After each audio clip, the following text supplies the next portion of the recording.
안녕하세요. 그림일 가족 여러분. 오늘 목요일 아침. 네, 오늘도 이렇게 매일 한 말씀으로 오늘 하루를 시작하는 모든 분들에게 신앙의 사람으로 어떤 문제가 있을 때 비겁하게 도망가는 것이 아니라 당당하게 직면할 수 있는 그런 날이 되시기를 간절히 기원합니다. 자, 오늘 저희는 예레미야 22장 우리 13절에서 20절의 말씀으로 함께 오늘 이 아침을 시작하도록 하겠습니다. 예레미야 22장 13절에서 20절의 말씀. 불의로 그 집을 세우며 부정하게 그 다락방을 지으며 자기의 이웃을 고용하고 그의 품삯을 주지 아니하는 자에게 화 있을진저 그가 이르기를 내가 나를 위하여 큰 집과 넓은 다락방을 지으리라 하고 자기를 위하여 창문을 만들고 그것에 백향목으로 입히고 붉은 빛으로 칠하도다. 네가 백향목을 많이 사용하여 왕이 될 수 있겠느냐? 네 아버지가 먹거나 마시지 아니하였으며 정의와 공의를 행하지 아니하였느냐? 그때 그가 형통하였었느니라. 그는 가난한 자와 궁핍한 자를 변호하고 형통하였나니 이것이 나를 알미 아니냐? 여호와의 말씀이니라. 그러나 네 두 눈과 마음은 탐욕과 무죄한 피를 흘림과 압박과 포악을 행하려 할 뿐이니라. 그러므로 여호와께서 유다의 왕 요시아의 아들 여호와김에게 대하여 이와 같이 말씀하시니라. 무리가 그를 위하여 슬프다 내 형제여 슬프다 내 자매여 하며 통곡하지 아니할 것이며 그를 위하여 슬프다 주여 슬프다 그 영광이여 하며 통곡하지도 아니할 것이라. 그가 끌려 예루살렘 문 밖에 던져지고 나귀같이 매장함을 당하리라. 너는 레바논에 올라 외치며 바산에서 네 소리를 높이며 아비림에서 외치라. 이는 너를 사랑하는 자가 다 멸망하였음이라. 아멘. 네, 오늘 말씀은 여호와김 왕을 향한 경고의 말씀입니다. 여호와김은 요시야 왕의 첫 번째 아들이었습니다. 원래 이름은 엘리야킴이었습니다. 요시야 왕이 죽은 뒤에 어떤 이유에서인지 첫째인 엘리야킴이 아닌 그의 동생 여호아스가 왕이 되었습니다. 그러나 그는 왕위에 오른 지 석 달 만에 애굽의 왕 느고에 의해서 폐위가 됩니다. 그리고 세워진 왕이 바로 엘리야킴, 이 여호와킴입니다.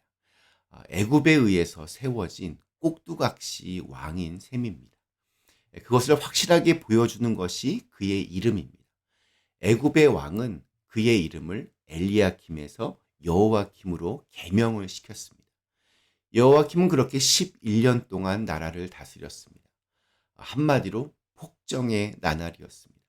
대부분의 왕들과 마찬가지로 우상 숭배에 혈안이 된 것은 둘째치고 하나님의 말씀을 전하는 선지자들을 적극적으로 박해하고 또 심지어 죽였습니다. 특별히 이 예레미야 선지자를 붙잡고 또 하나님의 말씀을 기록한 두루마리를 다 태워버렸습니다. 뿐만 아니라 백성들에게는 지나친 세금을 거둬서 아주 백성들의 삶을 피폐하게 만들었습니다. 그리고 세금의 일정 부분은 애굽에 바치고 자신의 궁전을 아주 호화롭게 짓고 호화로운 생활을 하였습니다. 애굽을 배경 삼아 그 뒷배경으로 삼아 자기의 권리를 누렸던 아주 나쁜 왕이었습니다. 우리에게는 극복해야 할 것들이 있습니다. 외부로는 불의와 억압, 각종 유혹과 두려움으로부터 또 내부적으로는 게으름과 나태함, 개인주의와 욕망 등의 문제를 극복해야 합니다. 마치 여호와김이 유다의 왕으로서 외세인 애굽의 압제와 또 내면의 권력의 그 기득권에 대한 유혹을 극복했어야 하는 것처럼 말입니다. 이런 현상은 남의 이야기가 아닙니다. 똑같이 우리에게도 벌어집니다. 이겨내고 또 극복해야 할 상황들에 오히려 그냥 거기에 안주하려는 모습들이 우리에게 있습니다. 여러 어려움들이 우리에게 몰려오고 또 악한 마음의 유혹들도 끊임없이 다가옵니다. 그것을 이겨내며 하나님의 말씀을 지켜나가야 할 우리가 오히려 그냥 다 거기서 포기하고 그 속에서 어정쩡하게 있을 때가 있습니다. 늘 웁니다. 늘 억울해합니다. 자기 자신을 늘 한탄합니다. 세상에서 자기가 가장 불쌍하고 또 가장 억울합니다. 이런 인생은 미래가 뻔합니다. 여호와김은 그렇게 애굽을 믿고 때로는 비겁하게 또 때로는 자신의 욕망을 채워갔지만 그가 믿었던 애굽은 얼마 가지 않아서 바벨론에게 패망합니다. 애굽의 충실한 종이었던 여호와김 역시 바벨론의 타겟이 됩니다. 그림자를 아주 싫어하는 사람이 있었습니다. 그는 걸어 다닐 때부터 뒤에서 슬그머니 쫓아오는 그림자를 좀 이렇게 떨쳐버리고 싶었습니다. 하루는 작정을 하고 무작정 뛰기 시작했습니다. 빨리 도망치면 그림자를 이렇게 떨구어 낼 수 있을 거라고 생각한 것입니다. 그런데 신기하게도 빨리 뛰면 뛸수록 그림자도 속력을 내어서 따라왔습니다. 그림자를 떨궈내기에는 아직 충분한 속력이 아니라고 생각한 그는 혼신의 힘을 다해서 달리고 또 달렸습니다. 결국 그는 뜻을 이루기 전에 탈진해서 죽고 말았습니다. 여기에서 나온 고사 성어가 영불리신입니다. 그림자는 몸에서 떨어지지 않는다라는 뜻입니다. 문제가 있고 또 허물이 있으면 근본적으로 고쳐야지 도망친다고 해서 해결되는 것이 아닙니다. 햇볕이 들어오지 않는 그늘로 피하든지 아니면 건물 안으로 들어가는 것이 답입니다. 그림자를 없애려고 무작정 달리기만 하는 것은 문제 해결의 근본적인 해답이 될 수 없습니다. 구약 성경에 나오는 인물 중에서 가장 교활하고 또 꾀가 많은 사람을 꼽으라면 단연 야곱입니다. 그는 성공을 위해서라면 수단과 방법을 가리지 않았습니다.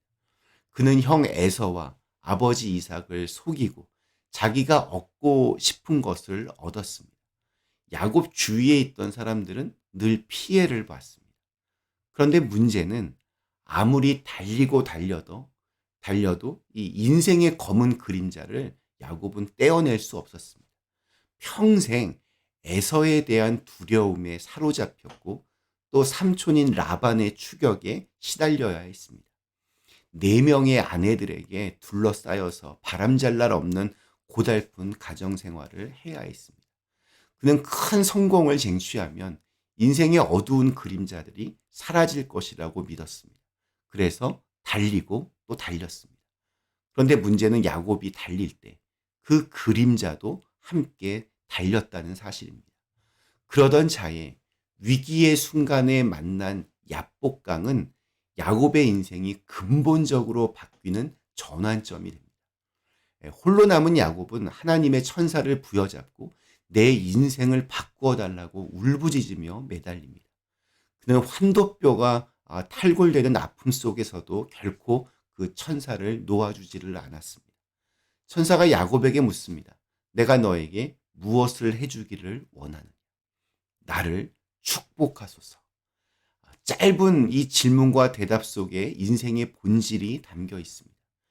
인생의 실존적인 어두움을 극복하는 유일한 방법은 바로 하나님의 은혜입니다. 천사는 제일 먼저 야곱의 이름을 이스라엘로 바꾸어 줍니다. 하나님을 이긴 자가 된 것입니다. 야곱의 어두운 인생의 그 그림자가 광명으로 바뀌는 순간입니다. 그의 존재가 근본적인 변화를 경험하였습니다. 영불리신을 뛰어넘는 신비가 바로 신앙의 깊은 묘미입니다. 우리에게 주어진 삶은 우리에게 주어진 사명의 자리입니다. 그곳이 어떤 곳일지라도 하나님의 말씀을 풀어내는 그러한 자리로 만들어야 합니다.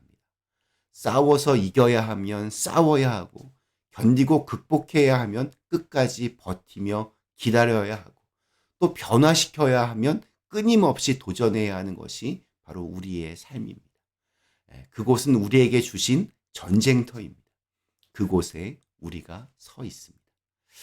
오늘 우리에게 주신 하루, 피하면 피할수록 힘들어지는 것들이 있습니다. 미루면 미룰수록 쌓여지는 법입니다. 매 순간, 매 시간, 나의 하루는 주님이 주신 사명이 이루어지는 은혜의 자리임을 기억하면서 그것에 걸맞는 그러한 치열함이 있는 그러한 시간이 되시기를 간절히 기원합니다. 우리 잠시 함께 기도하시겠습니다. 전능하신 하나님, 때로는 비겁하게 숨어 버리고 또 도망을 치고 싶을 때도 있지만 이런 것은 근본적인 해결책이 아닙니다. 하나님의 말씀을 붙들고 하나님의 그 손에 의지하여서 강하고 담대하게 우리 앞에 놓여진 문제들을 직면하며 정면 돌파해 나갈 수 있는 그러한 하늘의 힘을 우리에게 더하여 주시옵소서. 예수님의 이름으로 간절히 기도드리옵나이다. 아멘.